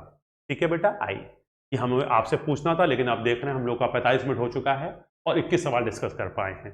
तो मैं चाह रहा हूं कि बेटा सब प्रश्न डिस्कस किए जाएं, वरना तो भाई लोग सारी थ्योरी यही पढ़ना चाहते हैं। मैंने फर्स्ट चैप्टर को 16 घंटे में पढ़ाया है, उसके बाद भी आपके प्रश्न होंगे, तो उसके लिए बेटा आप पर्सनल जो है व्हाट्सएप नंबर पे पूछिए, मैं बताऊंगा। इस तरह से अगर आप लोग पूछेंगे तो नहीं हो पाएगा, है ना। आई आगे बढ़ते हैं बेटा। The power to operate oil pump is operate. अब सर ये ऑयल पंप को चलाने की ताकत कहां से आती है? तो बेटा देखिए, पहले सब समझिए इस ऑयल पंप की बात हो रही है। अगर डीजल इंजन है तो पीछे हमने देखा था बेटा, इस डीजल इंजन में क्या होता है, यहां पे देखिए, इस डीजल इंजन में हमारा ये जो फ्यूल पंप होता है इसी को बोलते हैं ऑयल पंप। सर ये पंप चलाने के लिए ताकत लगेगी? मैंने कहा लगेगी। ये ताकत कहां से आएगी? तो ये ऑयल पंप जो कह रहा है एक तरह से फ्यूल पंप के लिए कह रहा है। डीजल इंजन में जो फ्यूल पंप है उसको चलाने की, सर क्यों जरूरत है चलाने की इसकी? मैंने कहा बेटा, ये टंकी से जो डीजल है ये 1 बार का है, ये 1 बार का डीजल अंदर नहीं जा सकता, क्योंकि अंदर प्रेशर 80 बार है, 100 बार है, तो कम से कम इसको 110 बार 120 बार होना पड़ेगा। तो 150 बार होना अच्छा है, हो जाए तो 1000 बार होना अच्छा है, क्योंकि जितना ज्यादा प्रेशर होगा इसका एटोमाइजेशन उतना अच्छा होगा, और जितना अच्छा एटोमाइजेशन होगा, फुआरीकरण होगा, उतना बढ़िया मिक्सचर तैयार होता है, और जितना अच्छा मिक्सचर तैयार होता है उतना अच्छा कंबशन होता है, जितना बढ़िया कंबशन होता है उतनी ज्यादा हीट मिलती है, जितनी ज्यादा हीट मिलती है तो कार्य मिलने के चांस भी ज्यादा होते हैं। अगर कोचिंग में बढ़िया पढ़ाई होगी तभी आपके सिलेक्शन के चांसेस बढ़ेंगे, अगर कोचिंग की पढ़ाई घटिया हो जाएगी तो आपके सिलेक्शन के चांसेस भी घट जाएंगे। तो इसका मतलब हम एटोमाइजेशन अच्छी तरह से करने के लिए हाई प्रेशर पे तेल को फेंकते हैं। प्रेशर बढ़ाता कौन है सर? ये फ्यूल पंप बढ़ाता है। क्या फ्यूल पंप फोकट में प्रेशर बढ़ाएगा? नहीं सर, ये वर्क खाएगा। तो वर्क आएगा कहां से, ये है प्रश्न। आइए बेटा, आपसे पूछा जा रहा है इसको चलाने के लिए, ऑयल पंप को चलाने के लिए ताकत कहां से आएगी? तो मैंने आपको बताया था बेटा, आईसी इंजन में हीट एनर्जी कन्वर्ट होती है मैकेनिकल वर्क में, और ये मैकेनिकल वर्क इंजन में कहां पे उपलब्ध होता है? क्रैंकशैफ्ट पे। अब इस क्रैंकशैफ्ट पे जो वर्क अवेलेबल है, इसी से हम एक्सटर्नल लोड चलाते हैं। एक्सटर्नल लोड का मतलब जो गाड़ी चल रही है उसी से चलेगी, हमारी कोई मशीन चल रही है वो इससे चलेगी। लेकिन इंजन को चलते रहने के लिए वॉल्व मैकेनिज्म होता है, इसी में से कटिया मार के वॉल्व। और अदर सिस्टम्स में क्या आ गया? Oil pump. कौन सा पंप? ये वाला फ्यूल पंप। अब समझिए बेटा, इंजन चलाने के लिए और भी कई पंप जरूरत पड़ते हैं। Cooling water pump, lubrication oil pump, AC चलाना है तो एसी कंप्रेसर चलता है। तो जो भी इंजन के घरेलू खर्चे हैं, या जो पावर स्टीयरिंग होती है, जो आप बटन दबा देते हैं शीशे बंद हो जाते हैं, ये सारे घरेलू खर्चे इंजन की ताकत से ही मिलते हैं। इसका मतलब जो ऑयल पंप, तो इसका मतलब ऑयल पंप को चलाने की ताकत कहां से मिलती है? इस क्रैंकशैफ्ट से मिलती है। तो आंसर विल बी क्रैंकशैफ्ट। कैमशैफ्ट से नहीं। थर्मोस्टेट बेटा कूलिंग सिस्टम का एलिमेंट होता है, आगे देखेंगे। ऑल्टरनेटर भी हम लोग आगे देखेंगे। तो यहां पे आंसर होगा क्रैंकशैफ्ट। तो क्रैंकशैफ्ट पे जो मौजूद ताकत होती है उसी से वॉल्व मैकेनिज्म चलता है, उसी से अन्य खर्चे पूरे होते हैं। अन्य खर्चों में जो फुल पंप को चलाने के लिए ताकत चाहिए वो भी यहीं से मिलती है। इसका आंसर हो गया डी। आइए, rocker arms are used in following type of IC engine. मैंने बताया था बेटा आपको कि हमारे जो इंजन होते हैं दो तरह के होते हैं, एक होते हैं साइड वॉल्व इंजन और एक होते हैं ओवरहेड। जो ओवरहेड इंजन होते हैं उसमें कैम्पशैफ्ट क्या होती है? सिलेंडर हेड के ऊपर होती है। जब कैम्पशैफ्ट सिलेंडर हेड के ऊपर होती है उस केस में रॉकर आर्म की जरूरत नहीं पड़ती। रॉकर आर्म जरूरत पड़ती है साइड वॉल्व इंजन। ये पूछ रहा है rocker arms are use in the following type of IC engine. Overhead में जी नहीं, स्टेशनरी इंजन में जी नहीं, इसमें पड़ते हैं side valve engine. Side valve engine में रॉकर आर्म की जरूरत पड़ती है। ओवरहेड कैम्पशैफ्ट जब होती है तो रॉकर आर्म की जरूरत का वीडियो देखिएगा, वहां पे आपको क्लियर दिखाई देगा वहां रॉकर आर्म की जरूरत। आइए बेटा पढ़ते हैं थोड़ा। ए 4 stroke run engine running at 2000 RPM. अगर 4 स्ट्रोक इंजन जो है वो 2000 आरपीएम पे चल रहा है तो देखो समझिएगा, 2000 आरपीएम पे चल रहा है, मतलब ये किसका रेवोल्यूशन दे रहा है? ये दे रहा है क्रैंकशैफ्ट। इसका मतलब क्रैंकशैफ्ट, अगर कोई इंजन, अगर उसका क्रैंकशैफ्ट 2000 आरपीएम पे चल रहा है तो कैमशैफ्ट की स्पीड क्या होगी? आपने देखा, क्रैंक 2 चक्कर लगाता है तो कैम 1 चक्कर लगाता है, रेशियो क्या था? 2:1। तो क्रैंक 2000 पे है तो कैम कितने पे चलेगा? 1000 पे। 1000 तो आंसर है ही नहीं, यहाँ पे आंसर क्या हो जाएगा? नन ऑफ दीज, जैसे कोई नहीं, तो आंसर आएगा नन ऑफ दीज। होना कितना चाहिए था? 1000 आरपीएम, यहाँ पे है ही नहीं। आगे बढ़ते हैं बेटा। ए 4 स्ट्रोक डीजल इंजन, आपको आंसर देना है। अब बेटा आप लोग आंसर दीजिए थोड़ा सा, इसको आपको मौका दिया जा रहा है, तो आंसर दें। अब वेलकम है बेटा, आइए सब लोग बताएं आंसर। स्माइली गुरु आओ, बताओ जल्दी से। नाराज नहीं है बेटा, अगर तुम हमारे स्टूडेंट हो तो बिल्कुल नाराज नहीं है। आप अपना ऑफिशियल जो ग्रुप बना हुआ है व्हाट्सएप पे, और उस पर आप कीजिए, हम आपका आंसर देंगे। ठीक है बेटा, आंसर दीजिए इसका फटाफट। ए आंसर आ रहा है, बी भी आ रहा है, वेरी गुड। ए भी आ रहा है, बी भी आ रहा है, सी और डी आएगा कि नहीं? चलिए करिए फटाफट, ए और बी, डी भी आ गया, ए बी डी। देखते हैं क्या है। चलिए आंसर आप लोग दे रहे हैं, आइए सॉल्व करने की कोशिश करें। बेटा 4 स्ट्रोक डीजल इंजन है, ये 10,000 आरपीएम पे चल रहा है। इसका मतलब बेटा क्रैंकशैफ्ट जो है, क्रैंकशैफ्ट जो है वो 1 मिनट में 10,000 चक्कर लगा रहा है। पिस्टन कितने स्ट्रोक करेगा? जब बेटा क्रैंकशैफ्ट 1 चक्कर लगाता है तो पिस्टन 2 बार चलता है।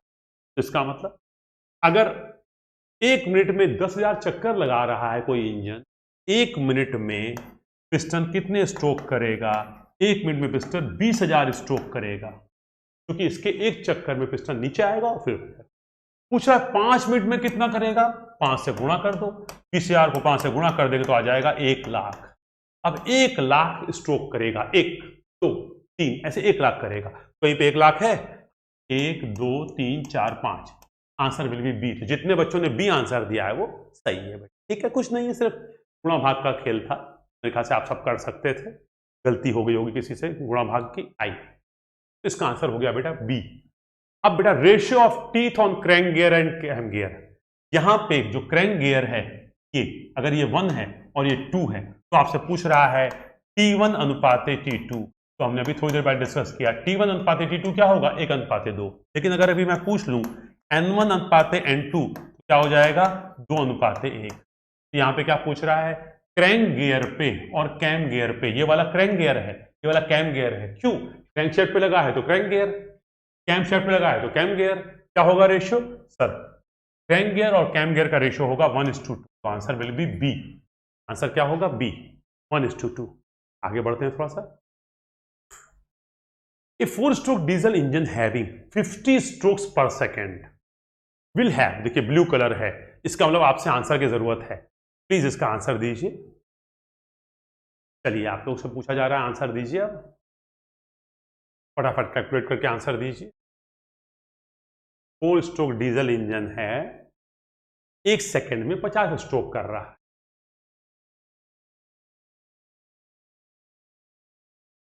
1 सेकेंड में 50 स्ट्रोक कर रहा है। 1 मिनट में कितना करेगा? सर 50 को 60 से गुणा कर दीजिए, क्या आ जाएगा? 3000 स्ट्रोक्स।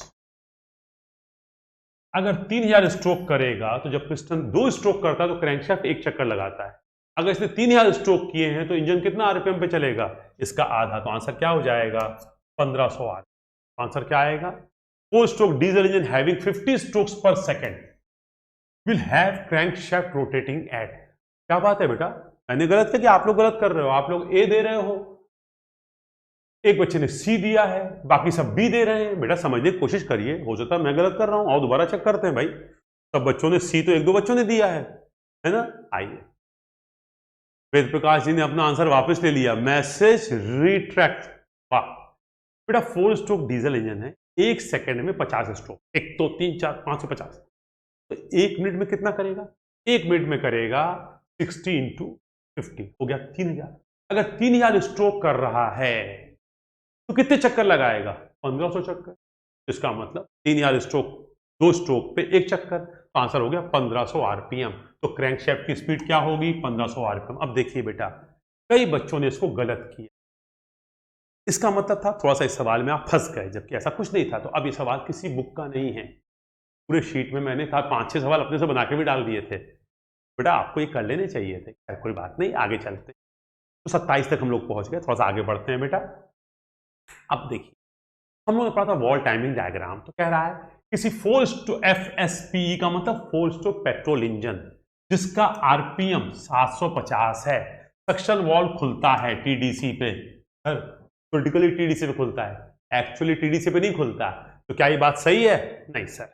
अब देखिए, ये आपके पास वॉल टाइमिंग डायग्राम है। तो सक्शन वॉल्व कब खुल रहा है? इनलेट वॉल्व को ही सक्शन बोलते हैं। सक्शन वॉल्व खुल रहा है टीडीसी से कुछ पहले। तो ये कह रहे हैं टीडीसी पे खुलता है। सही गलत है? सर ये गलत है, फॉल्स। पहला statement false. In a 4 stroke diesel engine जो 1500 आरपीएम पे नाच रहा है, सक्शन वॉल्व खुलता है 10 डिग्री बिफोर बीडीसी। नहीं सर, 10 या 15 डिग्री बिफोर टीडीसी कह सकते हैं, बीडीसी के पहले थोड़ी खुलता है। सर ये भी गलत है। इसका मतलब ये दोनों स्टेटमेंट फॉल्स हैं। तो 28-29 फॉल्स हैं। आगे चलते हैं। सर इन 4 stroke diesel engine suction valve opens 15 degree before TDC. Yes sir, 15 degree before TDC चलेगा सर, 10 डिग्री बिफोर टीडीसी चलेगा, लेकिन टीडीसी से पहले खुलना चाहिए। कितना पहले खुलेगा? ये सर कई बातों पे निर्भर, इंजन के आरपीएम पे निर्भर करता है, इंजन का जो वॉल्व है उसके इनर्शिया पे निर्भर करता है। लेकिन एक चीज सीखी है आप लोगों ने कि सक्शन वॉल्व हमेशा टीडीसी से कुछ पहले खुलता है। तो क्या ये बात सही है? Yes sir. तो ट्रू मान लें? यस, ये सही। In 4 stroke diesel engine suction valve closes SVC 40 degree after TDC. नहीं सर, ये सक्शन वॉल्व खुल गया, ये सक्शन हो रहा है, हो रहा है, हो रहा है। सक्शन वॉल्व बंद कब हुआ? सर अब बंद हुआ, मतलब बीडीसी कुछ देर बाद। ये कह रहे नहीं, टीडीसी कुछ देर बाद, मतलब ये कह रहे हैं टीडीसी के पहले खुला और टीडीसी के बाद बंद हो गया। नहीं सर, ये भी गलत है, मतलब ये false. In 4 stroke petrol engine ignition takes place at TDC. नहीं सर, इग्निशन टीडीसी पे नहीं होता सर, टीडीसी से कुछ पहले होता है। यहां पे देखिए सर, ये है इग्निशन, ये टीडीसी है हमारा। टीडीसी से कितना? 35 डिग्री पहले इग्निशन हो रहा है। अब ये 35 डिग्री जरूरी नहीं है, 30 भी हो सकता है, 32 भी हो सकता है, 40 भी हो सकता है, 17 भी हो सकता है, बट टीडीसी से कुछ पहले होगा। और ये कह रहे हैं जब पिस्टन टीडीसी पे पहुंचेगा तो इग्निशन होगा। अरे भाई, जब पिस्टन टीडीसी पे पहुंचेगा तब चिंगारी लाओगे, तब तो चिंगारी से फ्यूल जलेगा, तब तक तो पिस्टन नीचे आ जाएगा, और पिस्टन नीचे आ गया तो वॉल्यूम बढ़ गया, वॉल्यूम बढ़ गया तो उस धमाके का वो फायदा नहीं होगा। ओके, तो ये भी फॉल्स है। यस, आंसर भी क्या है? फॉल्स। इसका मतलब यहां पे हमारे इस 3 में से एक ट्रू, 2 फॉल्स। पीछे क्या थे? पीछे 2 फॉल्स। आगे बढ़ते हैं बेटा। अब in a 4 stroke petrol engine suction valve closes 120 degree after TDC. आप देखिए बेटा, सक्शन वॉल्व बंद तो होता है बीडीसी के कुछ देर बाद, ये कह रहे हैं टीडीसी के 120 डिग्री बाद। नहीं साहब, सक्शन वॉल्व बीडीसी के कुछ देर बाद बंद होता है। तो ये आंसर गलत है। और इन 4 stroke diesel engine exhaust valve opens 20 degree before TDC. नहीं सर, ये देखिए सक्शन, कंप्रेशन, ये पावर स्ट्रोक के दौरान जब पिस्टन बीडीसी पे पहुंचने वाला होता है उसके कुछ पहले एग्जॉस्ट वॉल्व खुलता है। एग्जॉस्ट वॉल्व कब खुल रहा है? बीडीसी से कुछ पहले। और ये कह रहे हैं टीडीसी से कुछ पहले। नहीं सर, गलत बात है, बीडीसी से कुछ पहले खुलता है। ये दोनों गलत हो गए। आगे देखते हैं बेटा। In 4 stroke diesel engine exhaust valve closes 10 degree after TDC. Yes sir, ये देखिए एग्जॉस्ट वॉल्व खुला कब है? ये बीडीसी से कुछ पहले। और ये देखिए एग्जॉस्ट प्रोसेस शुरू हो रहा है, एग्जॉस्ट, और एग्जॉस्ट वॉल्व बंद कब हो रहा है? जब टीडीसी पे नहीं, टीडीसी कुछ डिग्री बाद। तो क्या ये बात सही है? यस सर, एग्जॉस्ट वॉल्व हमेशा बंद होता है कुछ डिग्री के बाद। तो ये बात सही है? यस, कह सकते हैं ट्रू। यस, ये हमारा सही है। इन 4 stroke petrol engine spark plug ignites 15 degree before TDC. Spark plug से चिंगारी टीडीसी से कुछ पहले आती है। Yes sir, 15 degree, 20 degree, 25 degree पहले आती है। क्या सही मान सकते हैं? यस सर, ये ट्रू। मैंने आपको बताया यहां डिग्री कितना है ये इंपॉर्टेंट नहीं है। हर निर्माता अपने सुविधा के हिसाब से, अपनी रिसर्च के हिसाब से, जिसमें उसको लगता है कि मेरा इंजन बढ़िया परफॉर्म करेगा, वो कर सकता है। लेकिन ये तय है कि उसकी टेंडेंसी चिंगारी टीडीसी से कुछ पहले आनी चाहिए, ताकि जब पिस्टन टीडीसी पे पहुंचे उस वक्त कंबस्चन एकदम कंप्लीट हो जाए। और कंबस्चन कंप्लीट हो जाए तो हमें गैसेस जो हैं उनका दबाव जो है उस वक्त मिले जब वॉल्यूम मिनिमम हो। वॉल्यूम मिनिमम है तो दबाव ज्यादा मिलेगा, अगर दबाव ज्यादा मिलेगा तो फोर्स ज्यादा मिलेगा, फोर्स ज्यादा मिलेगा तो कार्य ज्यादा मिलेगा, कार्य ज्यादा मिलेगा तो पावर ज्यादा। इसका मतलब ये ट्रू है।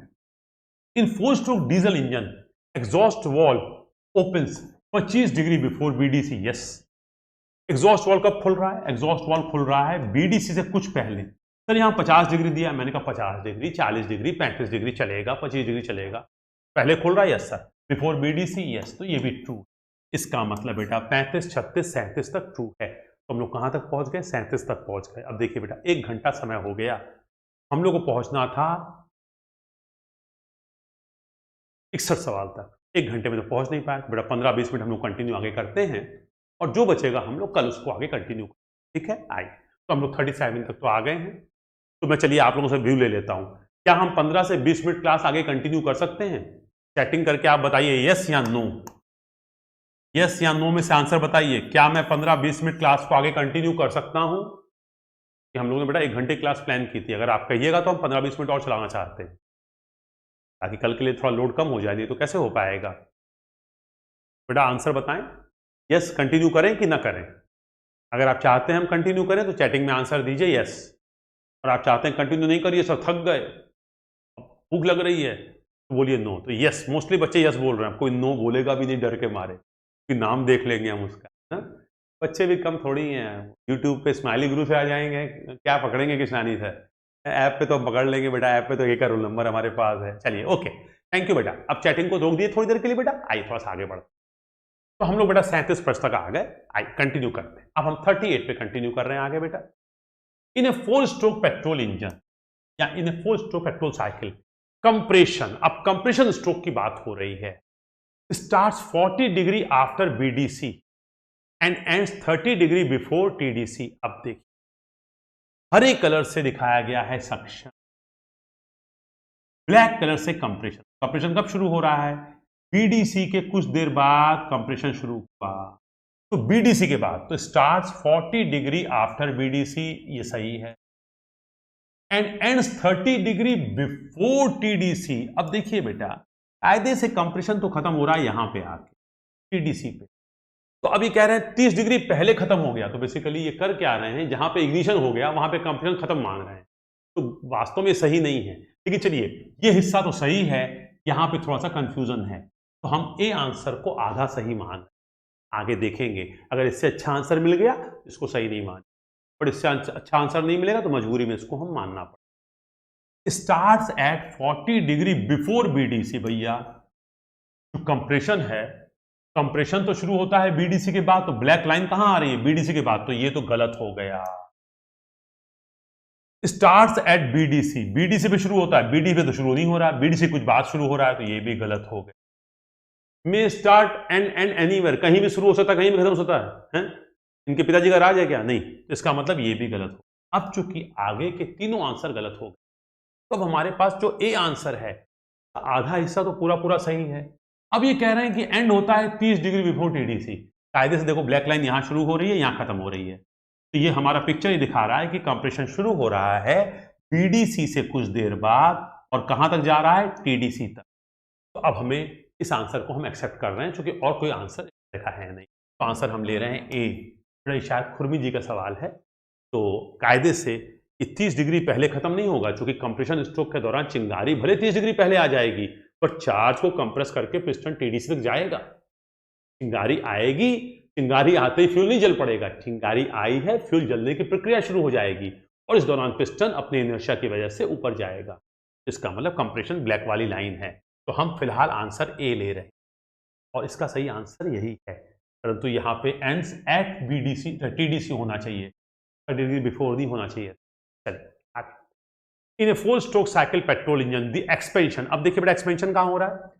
ग्रीन वाला है सक्शन, ब्लैक वाला है कंप्रेशन, रेड वाला है एक्सपेंशन। एक्सपेंशन शुरू हो रहा है टीडीसी पे, और कब खत्म हो रहा है? बीडीसी से कुछ पहले। तो एक्सपेंशन शुरू होता है टीडीसी पे और खत्म होता है बीडीसी से कुछ पहले। Starts at TDC, very good, and ends at BDC. नहीं सर, बीडीसी से पहुंचने से कुछ पहले ही खत्म हो गया। रेड लाइन कहां खत्म हो गई? बीडीसी के पहले, तो ये गलत। Starts at 30 degree before TDC, TDC से 30 डिग्री पहले शुरू हो जाता है, और एंड होता है 50 डिग्री बिफोर बीडीसी, तो बीडीसी से 50 डिग्री पहले खत्म होता है। ये बात तो सही है, लेकिन 30 डिग्री पहले शुरू होता है, ये बात गलत है। Okay, starts at 30 degree after TDC, TDC के 30 डिग्री बाद शुरू होता है, बिल्कुल गलत है। मे स्टार्ट एनी एंड। अब बेटा देखिए, इस वक्त हमारे हिसाब से तो कोई आंसर सही नहीं हो, लेकिन starts at TDC and ends at BDC, तो पहला तो गलत हो गया। Starts 30 degree before TDC, 30 degree before TDC जब ये कहते हैं तो बेटा ये क्या कर रहे हैं, खुरमी साहब हैं ये। चिंगारी जब आई है वो कह रहे हैं यहां तक कंप्रेशन है, अगर यहां तक कंप्रेशन है, यहां से लेकर यहां तक कंप्रेशन, उसके बाद क्या हो गया, पावर स्ट्रोक। तो बेसिकली वो यहां से मान रहे हैं यहां तक, उनके हिसाब से ये है पावर स्ट्रोक या एक्सपेंशन स्ट्रोक, जो कि पूरी तरह से गलत है।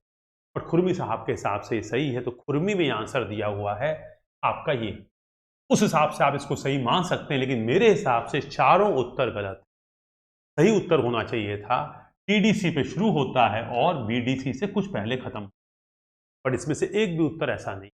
लेकिन जहां पे कंप्रेशन खत्म मानते हैं खुरमी साहब की किताब में या मोस्टली किताबों में, वहां से एक्सपेंशन शुरू मान लेते हैं, तो उस हिसाब से आंसर को आप बी ले सकते हैं मजबूरी में। और खुरमी साहब ने शायद बी लिया हुआ है, तो अभी आपको डिसाइड करना है क्या करना है। मेरे हिसाब से इसमें से कोई भी उत्तर सही। I the exhaust valve in 4 stroke cycle petrol engine. अब एग्जॉस्ट वॉल्व देखिए क्या होता है। देखिए ये हमारा ग्रे कलर वाला है एग्जॉस्ट प्रोसेस। तो एग्जॉस्ट वॉल्व कब खुला है सर, टीडीसी से इतना पहले खुला। एग्जॉस्ट वॉल्व खुलता है टीडीसी से पहले। और ये ग्रे वाला देखिए बंद कब हो रहा है, टीडीसी कुछ देर बाद। तो देखिए खुला है बीडीसी से पहले और बंद हो रहा है टीडीसी के बाद। Exhaust valve opens at 50 degree before BDC, BDC से 50 डिग्री पहले खुलता है, यस सर। और closes 15 degree after TDC, TDC के बाद बंद होता है, यस सर। कायदे से आंसर ये हो गया। Opens at BDC closed at TDC, जी नहीं, कुछ पहले खुलने हैं कुछ बाद में बंद होने हैं, क्योंकि वॉल को चलने के लिए कुछ समय चाहिए। ओपन्स 50 डिग्री आफ्टर बीडीसी, नहीं सर। तो इसका मतलब ये भी गलत, ये भी गलत, ये भी गलत, तो आंसर विल बी ए। तो 40 का आंसर ए है, इसमें कोई डाउट नहीं है ना बेटा। I inlet valve of a 4 stroke cycle IC engine remains open for.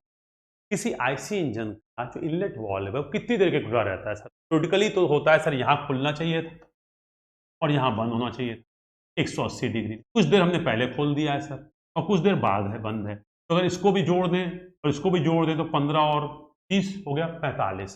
45 और 180 हो जा रहा है 225। लेकिन अब ये 225 होगा जो नहीं, लेकिन 180 से ज्यादा होगा।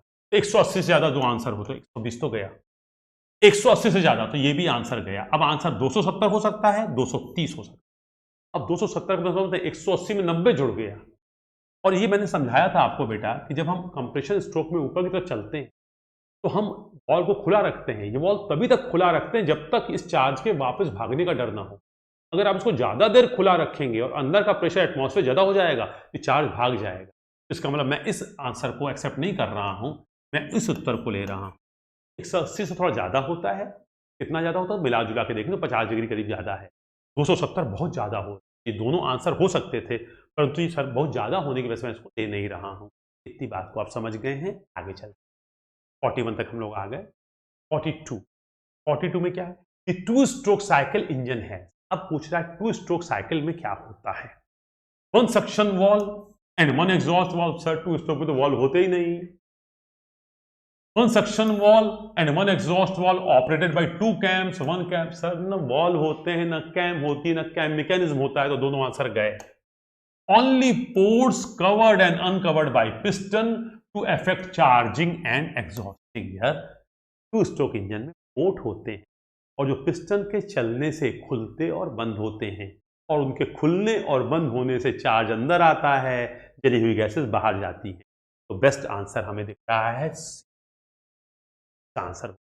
अब देखिए बेटा, ये हमारा पिस्टन नीचे जब आ रहा है तो एग्जॉस्ट हो रहा है, जब पिस्टन ऊपर जा रहा है तो यहां से इनलेट हो रहा है, और जब पिस्टन नीचे आता है तो चार्ज ट्रांसफर पोर्ट से ऊपर जाता है। इसमें कहीं भी वॉल्व की कैम की जरूरत नहीं, 3 पोर्ट्स के द्वारा ये पूरी चीजें संचालित होती।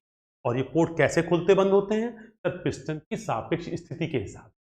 आइए थोड़ा आगे चलते, ये हमारा हो गया 42। 43 in 2 stroke petrol engine the port that serves as a passage for transfer of petrol air mixture from the crankcase into cylinder is known. कह रहा है टू स्ट्रोक इंजन जो क्रैंककेस में हमारे वायु और पेट्रोल का मिक्सचर सिलेंडर क्रैंककेस से सिलेंडर में जब जाता है उस पोर्ट को क्या बोलते हैं? तो आप जानते हैं कि ये वाला पोर्ट जहां से ये चार्ज ऊपर जाता है सिलेंडर तो आप बोलते हैं ट्रांसफर पोर्ट। तो answer will B transfer port. A two stroke crank case compressed, बेटा यहां पे थोड़ा सा मिस्टेक रह गई है। Crank case compressed engine has following ports in the cylinder. अगर बेटा क्रैंक केस में कंप्रेशन हो रहा है तो दो तरह के आपको टू स्ट्रोक इंजन बताए थे। एक थे जिसमें तीनों पोर्ट सिलेंडर बॉडी पे होते हैं, क्रैंक केस में कोई पोर्ट या वॉल नहीं होता, और एक होता है जिसमें दो पोर्ट सिलेंडर बॉडी पे होते हैं और एक क्रैंक केस में होता है। तो क्रैंक केस जब कंप्रेशन होता है तो उसमें कोई वॉल नहीं होता या पोर्ट नहीं होता, तीनों पोर्ट जो होते हैं सिलेंडर बॉडी पे होते हैं। वही पूछ रहा है a two stroke crank case compressed engine has the following ports in the cylinder. इसमें तीनों पोर्ट सिलेंडर में होते हैं, सक्शन पोर्ट भी, एग्जॉस्ट पोर्ट भी और ट्रांसफर, तीनों पोर्ट। ओके 44। तो अब देखिए बेटा ये बात हो रही है, तो तीनों पोर्ट देखिए, एक पोर्ट ये है एग्जॉस्ट पोर्ट, ये पोर्ट है इनलेट पोर्ट और ये पोर्ट है ट्रांसफर पोर्ट। तीनों किस में है? सिलेंडर बॉडी में है। और क्रैंक केस में कोई भी वॉल्व या पोर्ट नहीं। क्वेश्चन नंबर 45 सेम चीज है, सेम सवाल है। The number of ports in the cylinder of a two stroke engine having crankcase compression and no crankcase wall. ये सवाल पीछे वाला कि क्रैंक केस में कोई वॉल नहीं है और क्रैंक केस में कंप्रेशन हो रहा है, तो तीनों पोर्ट कहां पे होंगे? सिलेंडर बॉडी में होंगे। कितने पोर्ट होते हैं सिलेंडर पे? तो number of ports in the cylinder, number of ports in the cylinder are 3। Okay बेटा, 45 तक हम लोग पहुंच गए। The process of removing the burn gases from the combustion chamber of the engine cylinder using fresh charge. Fresh charge के द्वारा cylinder के अंदर जली हुई गैसेस को बाहर धक्का देकर निकालने की प्रक्रिया क्या कहलाती है? आप जानते हैं स्कैवेंजिंग कहलाती है। स्कैवेंजिंग के दौरान हम करते क्या हैं? सिलेंडर के अंदर जो जली हुई गैसेस हैं उनको फ्रेश चार्ज के द्वारा धक्का देकर निकाला जाता है। This process is called scavenging. ये आंसर हो गया स्कैवेंजिंग। तो बेटा हम लोग एक काम करते हैं, ये आज तो पूरा होगा नहीं, हम लोग 46 पे यहाँ पे रोक रहे हैं। हम लोग कल को आगे कंटिन्यू करेंगे और कल कोशिश करेंगे हम 1.5 घंटे करीब क्लास चलाएंगे, ठीक है। अब कुछ बच्चे जो यहाँ पे पूछना चाह रहे थे, अगर आपको वाकई चीज़ों को पूछना है सही तरीका ये, आप ऑफिशियल व्हाट्सएप पे मैसेज करो। ये मैसेज हम रोज़ देखते हैं और फिर हमारी तरफ से आपको फ़ोन आएगा और आपसे एक टाइम ले लेंगे और टाइम पे हम आपके साथ डिस्कस कर लेंगे। आप आराम से बात करना, हम पूरा बताएंगे जितना हम जानते हैं। हो सकता है हमारी भी बेटा सीमा है, हम ना समझा पाएँ आप, लेकिन जो भी हमें आता है हम बताने की कोशिश करें। हाँ, इस तरह से चैटिंग में आप कुछ पूछेंगे ना, आप कायदे से पूछ पाएंगे ना हम कायदे से बता पाएंगे। इस वक्त तो हम लोग, चूंकि बेटा इस साल हम लोग क्या कर रहे हैं, क्लास असाइनमेंट के और एमसीक्यू के आंसर्स नहीं दे रहे हैं, ताकि आप एक बार ट्राई करो। और यहाँ पे हम लोग सारे क्वेश्चन डिस्कस कर रहे हैं ताकि एक भी क्वेश्चन का आंसर मिस ना हो। तो आंसर हम सारे डिस्कशन के दौरान देंगे, ना क्लास असाइनमेंट के, ना एमसीक्यू के, किसी भी के हम लोग नहीं करेंगे। सर और पढ़ाइए बेटा, और पढ़ाने का मन है, लेकिन एसी बंद हो चुका है, इस कमरे में गर्मी बढ़ चुकी है, सफोकेशन हो रहा है, ये इन्वर्टर पे लाइट है इस वक्त, ठीक है बेटा, कुछ मजबूरियां भी हैं, तो ऐसा नहीं है। तो कल फिर क्लास करेंगे, ठीक है, तो घबराइए मत। अब धीरे धीरे हम लोग लाइव क्लास डेली भी कर सकते हैं, कोई दिक्कत नहीं है, ठीक है। बस आप लोग उत्साह, लेकिन हाँ, जिसने बोला है सौरभ सिंह जी, अगर आप सही नाम से आए हैं तो आप असाइनमेंट भी भेज रहे होंगे, हम ऐसा मानते हैं। अगर आप हमसे ये उम्मीद करते हैं और पढ़ाइए सर, और मेहनत की जाए, तो फिर आपका असाइनमेंट में बड़ा अफसोस होता है कि असाइनमेंट आप लोग टाइम पे नहीं, सही तरीके से नहीं भेजते। लेकिन हाँ, आप चूंकि लाइव डिस्कशन में हैं तो हम मानते हैं कि आप कर रहे हैं। एक बच्चे ने पूछा है 15 क्वेश्चन ही हैं, 15 क्वेश्चन ही हैं, 15 क्वेश्चन ही बचे हैं। अच्छा अच्छा बेटा, इस वक्त एसी बंद होने सफोकेशन हो रहा है, दिक्कत हो रही है बेटा, ठीक है। और 8:15 बज चुका है, मुझे भी घर जाना है, मैं स्टूडियो में हूँ, अपने घर पे नहीं। परेशान मत होइए, कल से आप कहेंगे तो मैं पत्नी से पूछ के आऊँगा बेटा, क्योंकि समझते हो ना, थोड़ा सा मामला घर में टाइट रहता है, तो बिना पूछे हम ज़्यादा देर बाहर नहीं रह सकते। ओके, रवि प्रताप जी बोले सर क्वेश्चन 38-39 में थ्योरेटिकली जो सही है उसको तो सही मान सकते हैं ना। ओके, इसको हम जवाब दे रहे हैं बेटा, ये 38-39 वाली बात को हम करते हैं, बस रवि जी के जवाब देंगे, बाकी अब कोई ना पूछे, ज्यादा विद्वानते मत दिखाइए, जो पूछना है पर्सनली पूछिएगा या क्लास में हम टाइम देंगे, कल तो पूछिएगा, डिस्कशन 2 की जगह 3 दिन चला जाएगा। आगे देखते हैं बेटा 38-29 में जो आप कह रहे हैं कि सर थ्योरेटिकल, देखिए बेटा फॉल्ट टाइमिंग डायग्राम में जो डायग्राम होता है वो एक्चुअल डायग्राम की ही बात होती है। वो जो थ्योरेटिकल डायग्राम है वो किताबी है, उस पर नहीं होती है। क्लास अगर मान लीजिए सुबह 7 से 9 है तो तुम 7 बजे से पहले ही चलोगे ना घर से, और 9 बजे के बाद ही पहुंचोगे ना। अगर पिताजी ये पूछें तुम तो रात 7 के पहले चले जाते हो, 9 के बाद आते हो, तो क्या करोगे? कभी क्लास नहीं कर पाओगे। अगर 7 से 9 की क्लास है तो 7 से पहले ही खुलेगी, आना पड़ेगा, और 9 के कुछ देर बाद पहुंचोगे। तो हमेशा वॉल टाइमिंग डायग्राम में थ्योरेटिकल वाले का जिक्र कभी नहीं होता है। जब भी बातें होंगी वास्तविक होंगी, वो सिर्फ पढ़ाई के दौरान हम टीडीसी बीडीसी की बातें करते हैं। तो आपने पूछा है कि सर थ्योरेटिकल जो सही है उसको ले सकते हैं, नहीं, आपको जो प्रैक्टिकली है उसको सही लेना है। तो वॉल टाइमिंग डायग्राम वास्तविक वाला ही स्टडी, फिलहाल इसका जवाब हम ये दे सकते हैं। अब बेटा अभी न्यू एडमिशन हूं, बेटा अभी नए एडमिशन हो तो बेटा आराम करो, साल भर तुम्हारे पास समय है ना।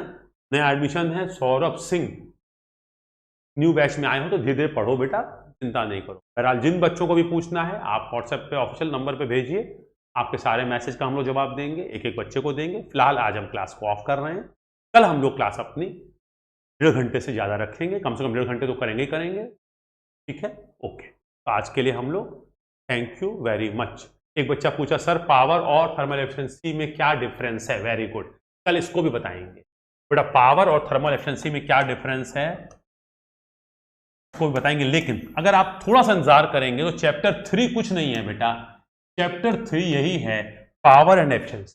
तो पावर एंड एफिशिएंसी के बारे में हम आपको कायदे से बता पाएंगे चैप्टर 3 में, ठीक है ना। सर मैं अभी न्यू हूं, ओके सर, वीडियो सेव रहेंगे ना सर? बेटा वीडियो आपको 3 से 4 दिन में मिल जाएंगे। जब हम लाइव क्लास करते हैं तो इसकी रिकॉर्डिंग करने में थोड़ा समय लगता है, कुछ दिक्कतें आ रही हैं, लेकिन आपको 4-5 दिन में मिल जा रहा है रिकॉर्डिंग वीडियो। देखिए एमटीटी का वीडियो आपको अभी मिला, होम का वीडियो बाद में मिला, इसीलिए हम लोग चाहते हैं कि आप लोग लाइव क्लासेस में पार्टिसिपेट कीजिए। ये वीडियो आपको मिलेंगे, लेकिन तुरंत मिलने में दिक्कत हो रही है, 4-5 दिन लग जा रहा है, ठीक है बेटा। आपको सारे सेव वीडियो मिलेंगे, ऐप के ऊपर मिलेंगे, लेकिन 4-5 दिन के लैग के साथ।